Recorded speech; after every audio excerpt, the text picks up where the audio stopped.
Hello नमस्कार दोस्तों, स्वागत है आपका अपने YouTube चैनल आदर्श कोचिंग सेंटर पर। मैं हूं जवाहर यादव और स्टूडेंट आज हम बात करेंगे प्रेजेंट परफेक्ट कंटीन्यूअस टेंस के बारे में। ठीक है, डिटेल से। तो सबसे पहले हम प्रेजेंट परफेक्ट कंटीन्यूअस टेंस की पहचान को देखते हैं कि कैसे पहचानेंगे कि कोई वाक्य प्रेजेंट परफेक्ट कंटीन्यूअस टेंस का वाक्य है। तो इसकी पहचान है कि जिस वाक्य के अंत में रहा है, रही है, रहे हैं आदि शब्द आता है तथा समय से भी, एक चीज यहाँ ध्यान देना है, समय से भी, क्योंकि रहा है, रही है, रहे हैं वह प्रेजेंट कंटीन्यूअस टेंस में भी आता है और इसमें समय से भी आ जाएगा, तब वह वाक्य प्रेजेंट परफेक्ट कंटीन्यूअस टेंस का वाक्य कहलाता है। यह पहचान हो गई कि जिस वाक्य अंत में रहा है, रही है, रहे हैं आदि शब्द आता है तथा समय से भी दिया रहता है तो वह वाक्य प्रेजेंट परफेक्ट कंटीन्यूअस टेंस का वाक्य कहलाता है।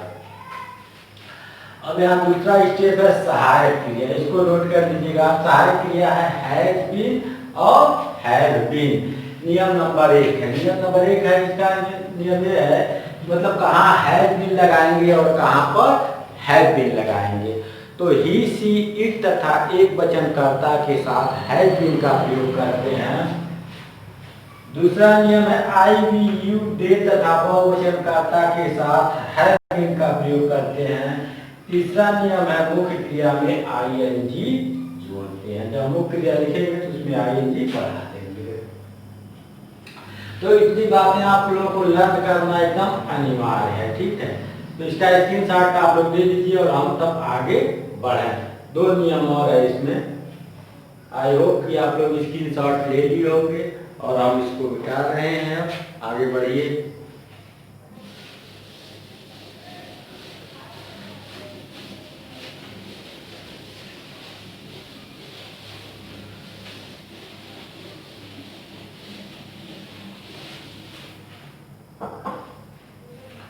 अब नियम नंबर 4 है निश्चित समय के साथ, निश्चित समय के साथ सिंस का प्रयोग करते हैं। साइलेंस सिंस का प्रयोग करते। नियम नंबर 5 है स्टूडेंट अनिश्चित,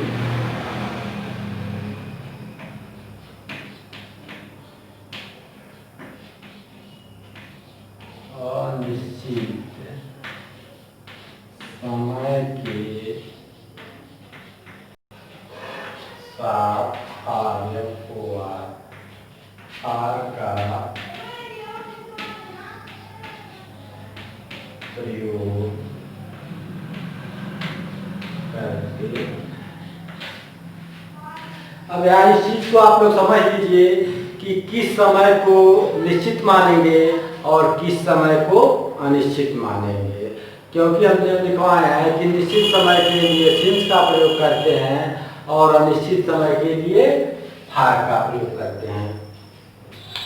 तो जिसमें काम की शुरुआत का पता चले वह निश्चित समय है और जिसमें काम की शुरुआत का पता न चले वह अनिश्चित समय है। जैसे लड़के सोमवार से स्कूल जा रहे हैं, तो लड़के किस दिन स्कूल जाना प्रारंभ कर दिए? सोमवार को। यानी जाने का काम स्कूल सोमवार से शुरू हो रहा है, अर्थात सोमवार निश्चित समय है। और यही रहता कि लड़के 4 दिन से स्कूल जा रहे हैं, तो लड़के 4 दिन तो से स्कूल तो जा रहे हैं, लेकिन पहला दिन कौन था यह नहीं पता चल रहा है। तो 4 दिन अनिश्चित हो जाएगा और सोमवार जो है निश्चित हो जाएगा। दूसरा एग्जाम्पल, जैसे गाय जुलाई से दूध दे रही है, तो किस महीने दूध देना प्रारंभ की? जुलाई से। ठीक है, तो उसमें दूध देना किस महीने प्रारंभ हुआ? जुलाई से, अर्थात काम की शुरुआत का पता चल रहा है। और वही है कि गाय 4 महीने से दूध दे रही है, तो यह अनिश्चित हो जाएगा क्योंकि 4 महीने से तो दे रही है, लेकिन पहला महीना कौन था इसका पता नहीं चल रहा है। अर्थात जिस काम की शुरुआत का पता चलेगा वह निश्चित समय हो जाएगा और उसको सिंस का प्रयोग करेंगे, और जिस काम की शुरुआत का पता नहीं चलेगा वह निश्चित हो जाएगा और उसके साथ आर का प्रयोग करेंगे। सुबह को निश्चित माना गया है, शाम को निश्चित माना गया है। ठीक है, इसको नोट कर लीजिए।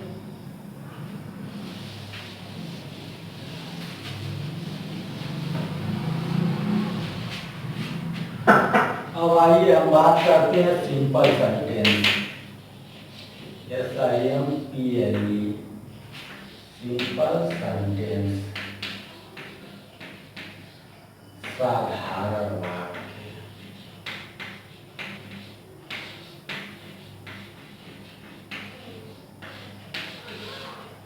साधारण वाक्य का सूत्र नोट कर लीजिए आप लोग।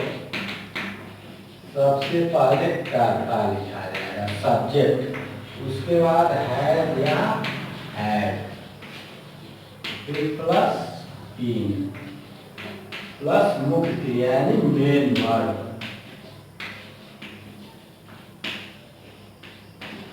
प्लस ING, प्लस अन्य शब्द आधार अदर वर्ड, प्लस सिंस या फॉर, और सबसे अंत में समय रहेगा टाइम। ठीक है, साधारण वाक्य को अंग्रेजी में ट्रांसलेट करते समय इसी सूत्र का प्रयोग करेंगे। अब कुछ एग्जाम्पल लेकर के हम देखते हैं। जैसे लड़के सोमवार से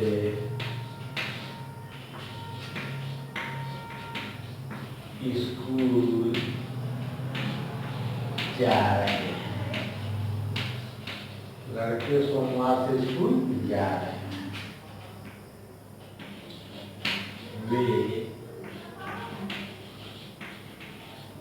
4 घंटे से क्रिकेट खेल रहे हैं।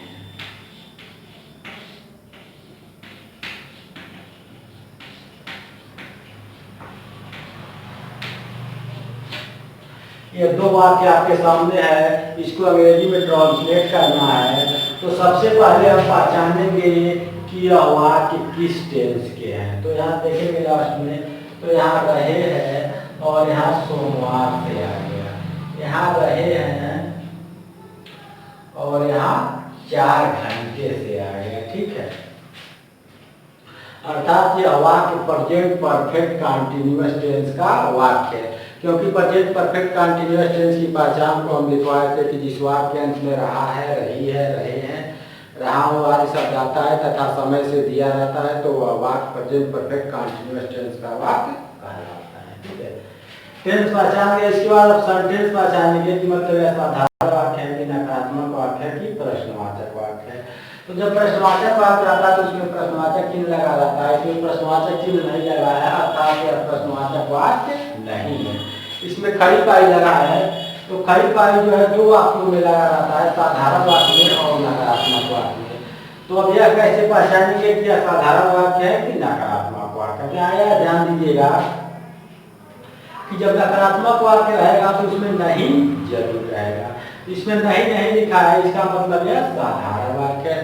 साधारण वाक्य तो साधारण वाक्य का सूत्र है सामने लिखा है, तो इस सूत्र का इस्तेमाल करेंगे। सबसे पहले कर्ता, तो कर्ता कौन है? बॉयज। तो बॉयज जो है प्लूरल सब्जेक्ट है, तो इसके साथ हैड लगाएंगे, फिर बिल लगा देंगे। उसके बाद है मुख्य क्रिया। मुख्य क्रिया कौन है? जाना। जीओ गो मान जाना, इसमें आई लगा देंगे, गोइंग माने जा रहे हो गया। उसके बाद अन्य शब्द है टू स्कूल। उसके बाद सिंस या फॉर की बारी है, तो सोमवार निश्चित दिन है तो सिंस लिख देंगे। ठीक, समय मंडे है, MONDAY, यानी boys have been going to school since Monday. दूसरे वाक्य में वे करता दे, तो दे के साथ भी हैव बीन लगेगा। मुख्य क्रिया कौन है? खेलना। तो प्ले माने खेलना, PLAYING, प्लेइंग हो गया। अन्य शब्द है क्रिकेट, CRICKE। उसके बाद 4 घंटे जो है वह निश्चित समय है। 4 घंटे से तो खेल रहे हैं, लेकिन पहला घंटा कौन था जब खेला प्रारंभ किए तो नहीं पता चल रहा है। इसमें काम की शुरुआत का पता नहीं चल रहा है, अर्थात इसमें हम आर का प्रयोग करेंगे। 4 आवर्स।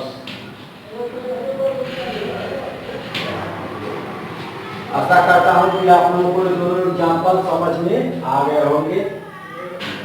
नोट करना चाहिए, नोट कर लीजिए। और कुछ अभ्यास के लिए आप लोगों को हम प्रश्न दे रहे हैं।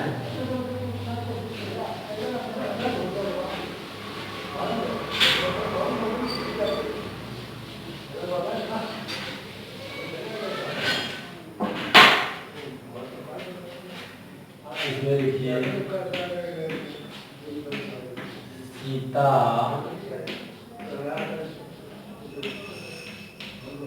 सोमवार से भोजन बना रही है।